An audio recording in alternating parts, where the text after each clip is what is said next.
Reform's mistake exposed.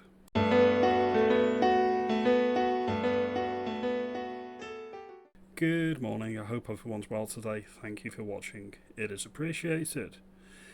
Reform UK and their Makerfield by-election candidates, or lack thereof, is up for discussion, and I'm going to discuss Reform UK's mistake. Now, I need to caveat this before we start.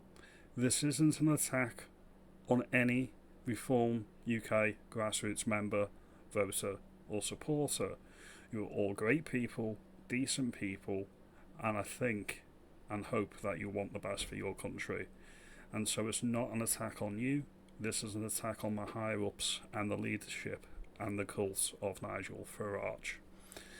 The leadership of Reform UK, about a year ago, just over a year ago, decided they would jettison much of the grassroots interaction with the higher ups. They decided that they wanted to field failed Tory councillors and MPs, and they wanted to essentially usurp the Tory party, and the grassroots momentum and support and goodwill was largely jettisoned because of their hubris. They had the assumption of, well, who else are you going to vote for? I.e. the same mindset of the uni party. People are going to vote Labour. Why? Because if you don't, you'll let the Tories in. People are going to vote Tory. Why? Because if you don't, you're going to let Labour in. And if you don't want either of them, you'll vote for the Lib Dums. Reform UK came in and they decided, right, okay, we want to replace the Tory party. That is our primary objective. Anything else is secondary or of no significance. This is the major issue that they had. The major issue that they had is they weren't curating local people, good people from all over the country that can see that their country has gone to the dogs and wants meaningful change. They just put in career politicians, in my opinion. That being said, my MP Sarah Pochen is pretty damn good. Okay, she is pretty good. I can give her that. Now, the first thing is, they've not fielded a candidate, Reform UK, yet. People are saying it could be this chap, okay? This chap's name is Robert Kenyon. He is a local councillor for Reform UK up in the Wigan area, and I believe he was fielded as a candidate in the 2024 general election. That is my opinion. People are saying it's going to be him, but no decision's been made. It is suspect that David Bull has stood down as chairman of the party today, and that's been taken on by sitting MP Lee Anderson. Many people are saying there could be David Bull in the area. Words to the not so wise, if you are putting David Bull in as your candidate, he will go down like a lead balloon. Okay, he will not win. I can guarantee you that. And the odds have shortened with Restore Britain to, I think it's 9-1 or 8-1. Okay, it was previously up somewhere ridiculous like 50-1. It has come right down to like 9-1, and I expect those odds to shorten further. Now, the candidate that they put up, I'm actually quite pleased with. Well, gentlemen, you have my curiosity, but now you have my attention. And the reason is well, we'll get into Rupert's video in a minute. I'm very happy. Her name is Rebecca Shepherd, and she's going to be the candidate for the parliamentary seat in the upcoming by-election in June. I'm extremely happy with this. Alright. Now, I'm going to get into the video in a moment or two to why. So I'm going to play these videos from Rupert Lowe, and then there's like a half rebuttal by Alex Phillips on Talk TV, and I want to take that down as well. So we're going to get into these now. I'm absolutely delighted to announce that Rebecca Shepherd is going to run as the Restore Britain prospective parliamentary candidate for Makersfield. She is somebody who lives locally. She has participated in local life. She's contributed to local life. She's very well respected. She has run into major trouble with her local council, as we all do, and in her case, she ran a very prominent riding school for many years before the local council, through their licensing rules, decided her marquee was too close to her They then didn't give her planning permission to relocate the muck heap, so she was tripped up by these petty bureaucrats and petty rules which are increasingly holding Britain back. And she is incredibly brave to stand up and to be counted. And along with all of the marvellous people who turned up to Great Yarmouth, where we swept the board, I sense that we do now see people standing up. People are actually taking note. People have had enough of being tied down by the bureaucracy, of paying too much tax for mediocrity, for their lives becoming more and more difficult. Their tax is getting higher and higher, and generally the quality of their life is not what it used to be. Quite incredibly also, the amount of illegal immigration and the two-tier policing, the two-tier justice system, just about everything doesn't stack up about Britain. And the really exciting thing is that people like Rebecca are coming forward in huge numbers. And I think she's going to prove, and she will get help from a lot of fellow patriots, I have no doubt about that. We've already seen people wanting to come forward and help. I think she's going to prove, along with the rest of our support base, that actions speak louder than words. So I want to pause that here. Now, a few things that Rupert said in this clip that I'm really, really heartened by. It's local led. I personally, being in a neighbouring branch, wouldn't have elected to stand a candidate, but it's locally led by the people in Makerfield and the Restore Britain branch in Makerfield. This is local democracy in action. Who am I to stand in the way of that? Is the first thing. The second thing is, this candidate is local to the area, she's known in the area, she's of standing in the area, and she has a personal story about petty local council bureaucracy standing in the way of successful business. This is music to the Conservative ears. This is music to my ears.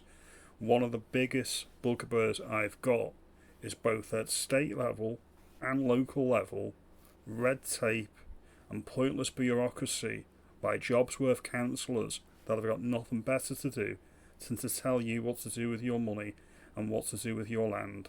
Like you remember watching on Clarkson's farm, he couldn't even put a path in on his own land because the council said no. This is the stifling regulation that needs to be cut back to the bone, in my opinion. And this is what any conservative-minded person should be fighting for. I've never heard any parliamentary candidates, or for that matter, local council candidates, talking about local issues like this that would make real difference.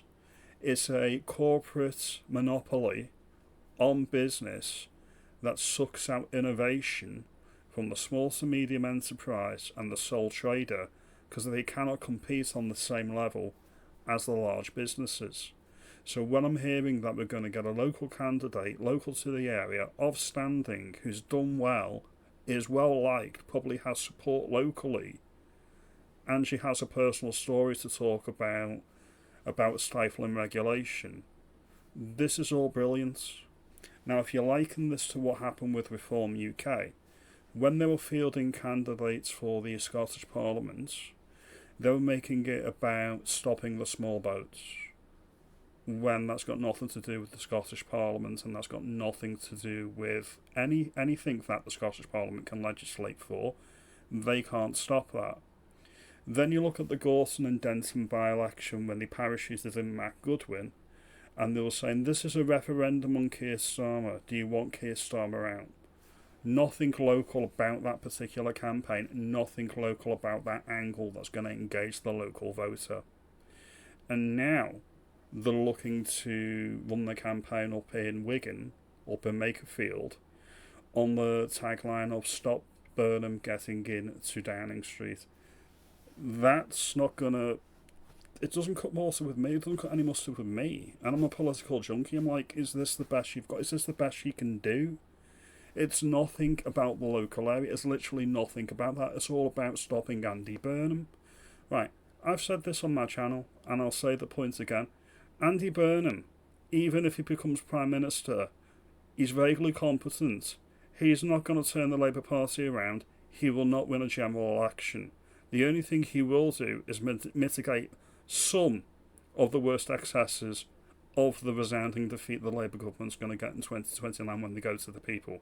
That's the only thing that Andy Burnham can do and will do. Make of that what you will. All opinions are valid, but we're going to continue with the video. And that we are the only party that represents the right route for Britain, and the policy papers that we're working on at the moment are going to prove that. So, well done, Rebecca. We're all behind you. I'm going to be up in Makerfield this weekend, this week, and I'm looking forward to meeting the people up there. I already know it from my football days. It's a great part of the world. They're very solid people. And quite frankly, how Andy Burnham thinks he's going to tread on the backs of these people to further his ambitions to become Prime Minister, I don't know. He's also poking fun at the fact that people voted to leave the European Union in 2016. He's a failed politician. He is flip-flopping on the Brexit question. A few months ago he was saying that we should rejoin the EU, and now because it's politically expedient, he's saying that he doesn't want to open that Pandora's box again. So again, this is the thing with the careerist politician. They'll say anything to anyone at any point if it's expedient to do so. No conviction, not actually saying what he thinks and going where the wind blows. I'm sick of that type of politician. He will not deliver for Britain if he gets anywhere near power, as Labour haven't done so far.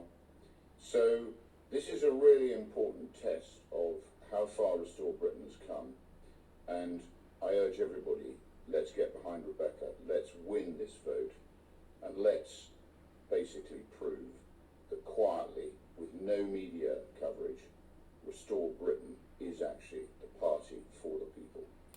So we'll leave that one there. Cheers for that, Rubes. Thank you. Appreciate it. Now we're going to get on to the gleeful disdain from Alex Phillips on Talk TV. And I want to critique her because she is a Farage fangirl. Now you can be a fangirl or fanboy for any politician. By all means, knock yourself out. Fill your boots. Alright?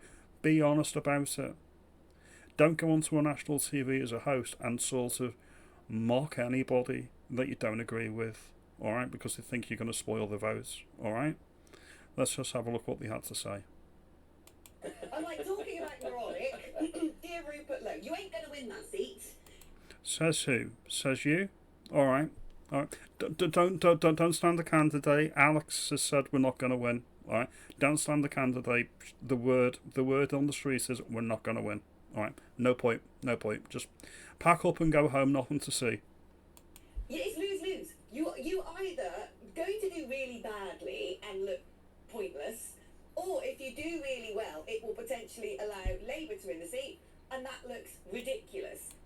Okay, so her argument is Restore Britain are going to go really bad, maybe get 100 votes, if that, and they're going to be humiliated. And the other option is, well, they don't do awful, they put on a good showing, and they'll allow Andy Burnham in. So Labour, who have got a 400 seats and over 100 seat majority in Parliament, will still have that majority. One MP is not going to change that. Alright? Alright? So we'll continue. We'll continue with what else this numpty has to say. This is lose-lose. Moronic choice. Politically moronic. Alright. Again, she's missing the crucial points here. Rupert Lowe hasn't decided to field a candidate. The people that run Restore Britain in Makerfield are fielding a candidate in their election. Alright? Not a top-down edict from the powers that be that say you can do this, you can't do this. The local people have spoken that run Restore Britain in Makersfield, and they've decided they're going to field a candidate. And Rupert Lowe has said, well, who am I to disagree? Who am I to stand in the way of that? Good on him. Good on us. It's not politically moronic from where they're standing, from where Restore Britain are standing, because right now they are effectively a non-entity except in the Great Yarmouth area. But their long-term ambition, excuse me, is to supplant reform. If you want to supplant reform, you need to run a guerrilla insurgency, and you need to have the longevity to last 10, 15 years. No, you don't. All right, Benedict. I like Benedict as well, by the way. This is Benedict Spence. I do like him. He's decent. Bit of a Tory boy, but he is decent, so I do like him. Reform UK have only been a thing for 3 years.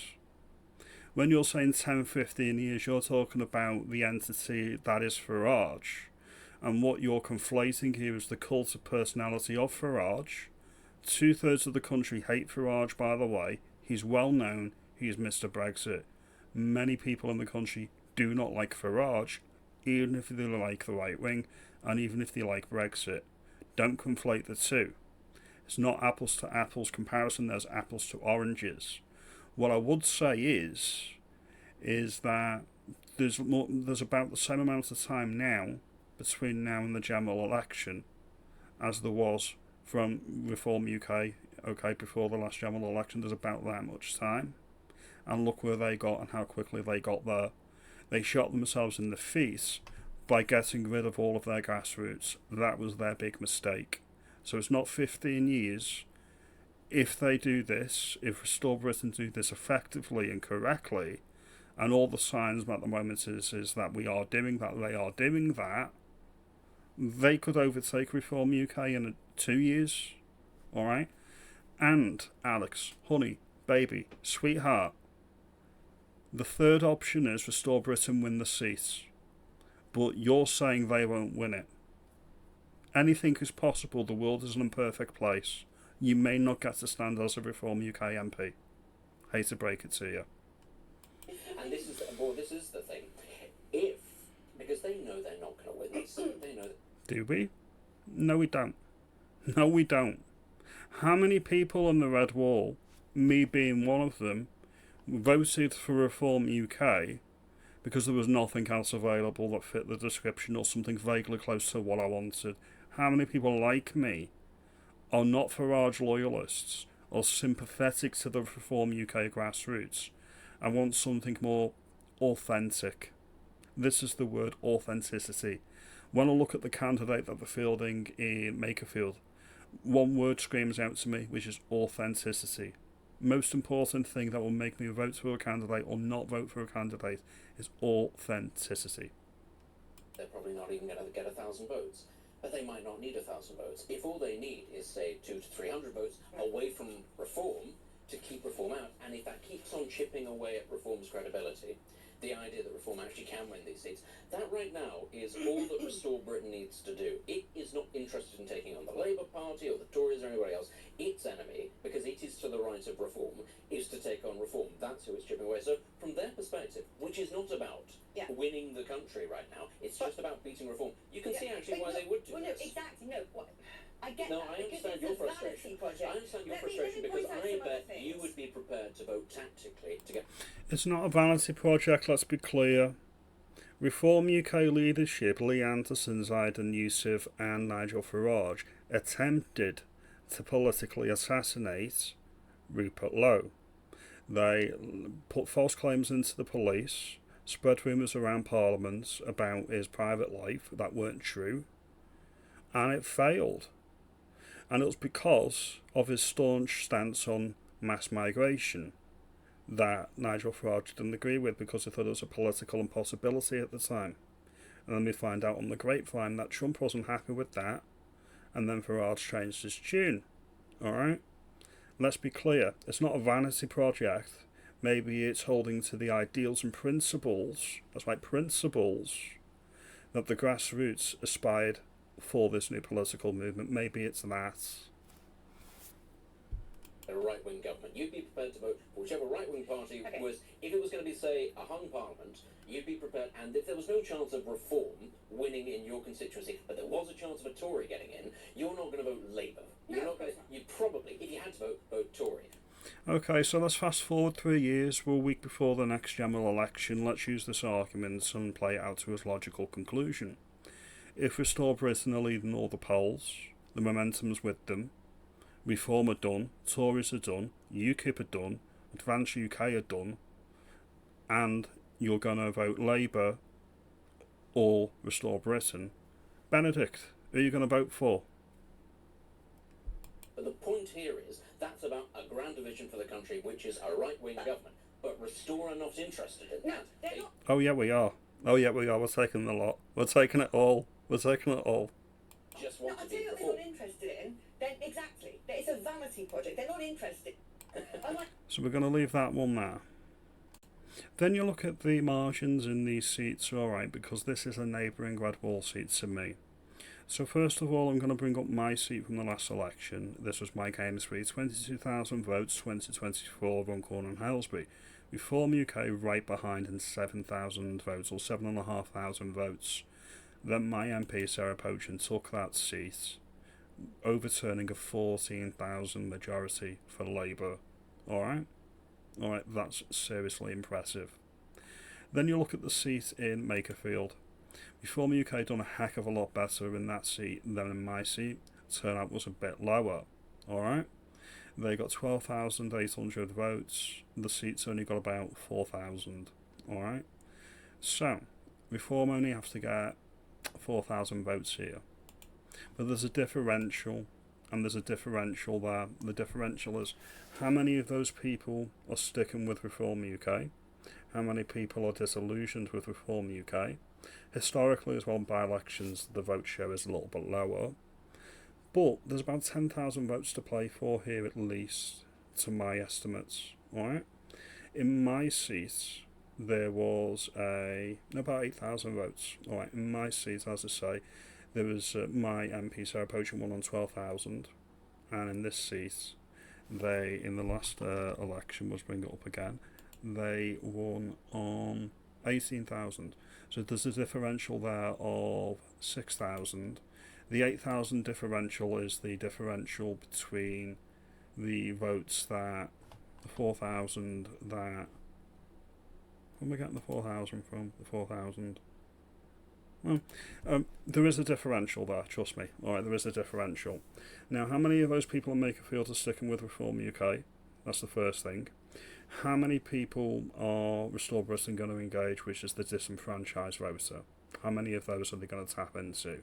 If they pool resources into this seat like they did in Great Yarmouth, they could actually get a lot of the disenfranchised voter, those not likely or inclined to vote. And then finally, you are going to skim off votes as well from the Tories, the Lib Dems, Green Party, what have you, even Labour. You're going to skim off a few votes from there as well. Me personally, it's all to play for. This is extremely exciting times, and me personally, we could do it, and that's what it is. It's about the hope. We need to have that hope. That's my opinion. Now, if you like the video, give me a thumbs up, give me a like and subscribe. Have a good day, and I'll see you in the next one.